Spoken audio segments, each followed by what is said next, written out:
Google search is about to change forever, and this update is huge. In this video, I'll show you what Search Live is, how it works, and how you can use it step by step. Google has introduced a new feature called Search Live, which allows users to interact with search using voice, video, and real-time conversation. Earlier, search was limited to typing queries.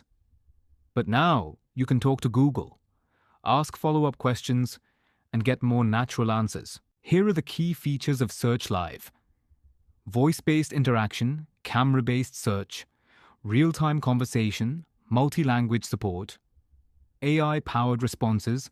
This feature is powered by Google's Gemini 2.5 Flash Live model, which makes conversations more natural and intelligent.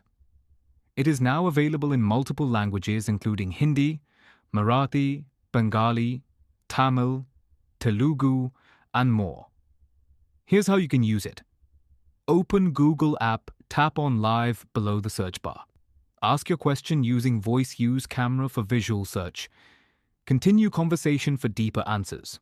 For example, you can point your camera at an object and ask what it is, or ask a question and keep the conversation going. Search is no longer just about typing. It's now about conversation. If you found this helpful, like the video and subscribe for more tech updates.